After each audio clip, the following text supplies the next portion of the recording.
सुनने वालों को अस्सलाम वालेकुम। प्यारे दोस्तों, दूसरी जंग अजीम के बाद जापान में बेइंतहा गुर्बत थी। 1960 तक इनके बच्चे खुराक की किल्लत का शिकार थे। ये बच्चे लागर और कमजोर पैदा होते थे और इनकी परवरिश में भी कमी रह जाती थी। लिहाजा इनके कद छोटे, हड्डियां कमजोर, वजन कम और रंग पीले थे। जापानी उस दौर में 24 घंटों में सिर्फ एक खाना खाते थे। उन्होंने इस दौर में अंदाजा किया कि अगर हम दिन में 3 बजे खाना खाएं तो हम 24 घंटे गुजार सकते हैं। चुनांचे ये दिन 3 बजे खाना खाते थे और अगली खुराक की बारी अगले दिन आती थी। उस वक्त उनकी हालत ये होती थी कि पाकिस्तान ने 1957 में चावलों से भरा हुआ एक बहरी जहाज टोक्यो भिजवाया। जहाज पर जापान की इमदाद के लिए पाकिस्तान का तोहफा लिखा हुआ था और इसकी तस्वीरें बाकायदा अखबारात में शाया हुई और पूरे जापान ने हाथ जोड़कर हुकूमत पाकिस्तान का शुक्रिया अदा किया। जापानियों को आज भी पाकिस्तान का ये एहसान याद है। जापान दुनिया के उन 4 मुल्कों में शुमार होता है जिनके पाकिस्तान के साथ ताल्लुकात शुरू दिन से हैरान कन रहे। हिंदुस्तान के आखिरी वासराय लॉर्ड माउंटबेटन पाकिस्तान और भारत को 15 अगस्त 1947 को आजादी देना चाहते थे। इसकी वजह जापान था। जापान ने 1945 में 15 अगस्त को अमेरिका के सामने सरेंडर किया था। इत्तेहादी फौजें 15 अगस्त को यौम फतह के तौर पर मनाती थी। लॉर्ड माउंटबेटन की ख्वाहिश थी कि 15 अगस्त 1947 को जब पूरा बरतानिया यौम फतह मना रहा हो तो भारत और पाकिस्तान की पैदाइश उस वक्त हो, ताकि हर साल जब इन दोनों मुल्कों के लोग आजादी की तकरीबात मनाएं तो उस वक्त जापानी अफसरदा हों और ये खेल ताअबद जारी रहे। ये मंसूबा जब कायद आजम के सामने पेश किया गया तो आपने फौरन इनकार कर दिया। कायद का कहना था कि हम अपना यौम आजादी किसी दूसरी कौम के यौम शिकस्त पर नहीं रखेंगे। लिहाजा कायद आजम के इसरार पर पाकिस्तान 14 अगस्त को आजाद हुआ, जबकि जवाहरलाल नेहरू ने लॉर्ड माउंटबेटन का प्रपोजल कबूल कर लिया, जिसके नतीजे में भारत 15 अगस्त को आजाद हुआ और ये आज भी जापान के यौम शिकस्त पर अपना यौम आजादी मनाता है और जापानी पाकिस्तान का आज तक ये एहसान भी नहीं भूले। दूसरी जंग अजीम में शिकस्त के बाद जापान ने तावान अदा करना शुरू किया और ये आज भी अमेरिका को हर साल $10 बिलियन अदा करता है। पाकिस्तान का इस तावान में छठा हिस्सा था। कायद आजम ने उस वक्त अपना ये हिस्सा भी जापान को मुआफ कर दिया था, जब हमारे पास सरकारी मुलाजमीन की तनख्वाहों के लिए भी रकम नहीं थी।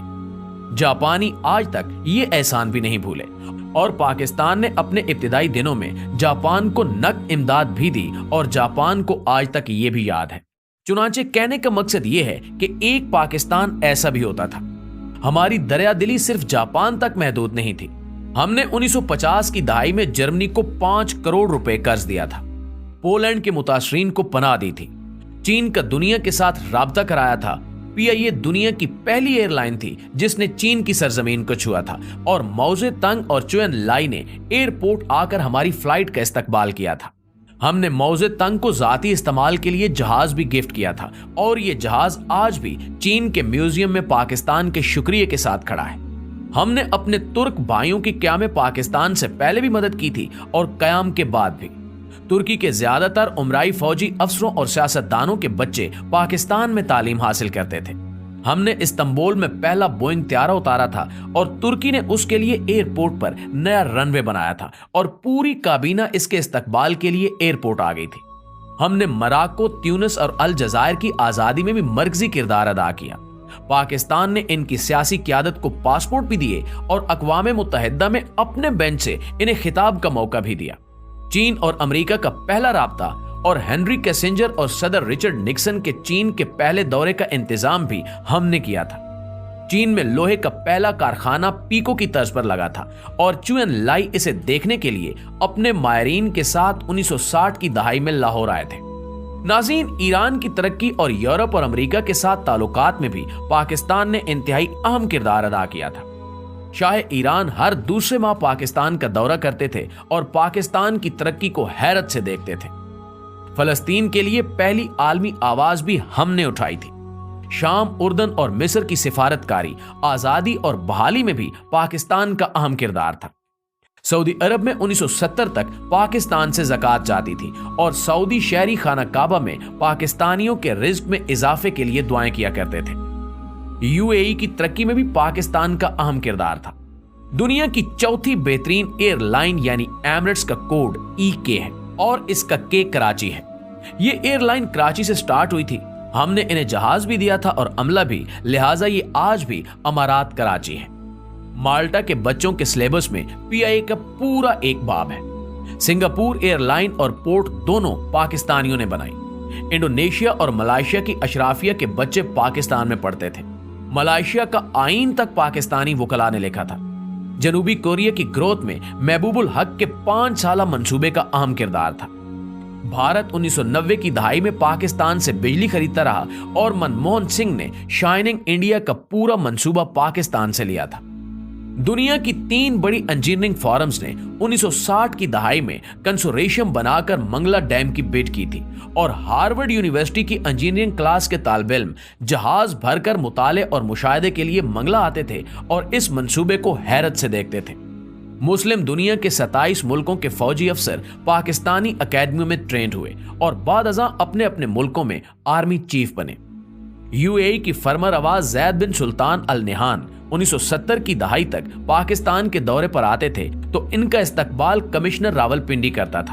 हमारे वजीर भी एयरपोर्ट नहीं जाते थे और सबसे बढ़कर 1961 में जब अयूब खान अमेरिका के दौरे पर गए तो पूरी अमेरिकी काबीना ने सदर जॉन एफ कैनेडी समेत एयरपोर्ट पर उनका इस्तकबाल किया और सदर अयूब खान एयरपोर्ट से व्हाइट हाउस खुली गाड़ी में गए और सड़क के दोनों साइडों पर अमेरिकी अवाम फूल लेकर खड़े थे और पाकिस्तान जिंदाबाद और वेलकम वेलकम के नारे लगा रहे थे। नाज़रीन ग्रामी, पाकिस्तान ने एक दौर ऐसा भी देखा है जब दुनिया हैरत से इसकी तरफ देखती थी और ये जर्मनी और जापान जैसे मुल्कों को कर्जे और इमदाद देता था। लेकिन फिर इस मुल्क पर एक ऐसा दौर आया जिसमें हम $1 अरब के लिए दुनिया के दरवाजे पर भिखारी बनकर बैठे हैं और दुनिया हमें गरूर और नफरत से देख रही है। एक वक्त था जब हम वीजे के बगैर पूरी दुनिया में सफर करते थे और एक वक्त अब है जब हमें अफगानिस्तान के वीजे के लिए भी कतारों में खड़ा होना पड़ता है। ऐसा क्यों हुआ? क्या कभी हमने सोचने की जहमत की है? हमें मानना पड़ेगा कि हमने बड़ी मेहनत और जदोजहद से इस मुल्क को तबाह बर्बाद करके रख दिया है। मगर सवाल फिर भी वही है कि क्या हमारे पास वापसी की कोई गुंजाइश है? तो जी हां, अभी भी वक्त हाथ से नहीं निकला। हम ताहाल एक कौम है और हमारा जोग्राफिया भी बहाल है। लिहाजा हम आज अगर नींद से जाग उठें, हम आज अपने हाल पर रहम करें तो हम 10 से 20 वर्षों में दोबारा उस लेवल पर आ सकते हैं जिस पर हम दूसरे मुल्कों को इमदाद और कर्जे दें। लेकिन इसके लिए हमें चंद बड़े फैसले करना होंगे। कोई भी सियासतदान 2 या हद 3 से ज्यादा मुद्दत तक वजीर आजम ना रह सके और मुल्क को बिजनेस फ्रेंडली बनाया जाए। कोई भी शहरी या गैर मुल्की मुल्क में कंपनी खोल सके और कारोबार कर सके और हुकूमत उसे 5 साल तक टैक्स की रियायत दे। हम फौरी तौर पर आबादी कंट्रोल करें और 30 साल की उम्र तक तमाम लोगों को हुनरमंद भी बनाएं। मुल्क में कोई शख्स बेहुनर और बेरोजगार ना हो। और आखिरी मशवरा, मुल्क के तमाम स्टेक होल्डर्स एक ही बार बैठकर अगले 20 साल का कौमी मंसूबा तैयार कर लें और फिर कोई शख्स उसे छेड़ने की जसारत ना करे और जो करे उसे करार वाकई सजा दी जाए।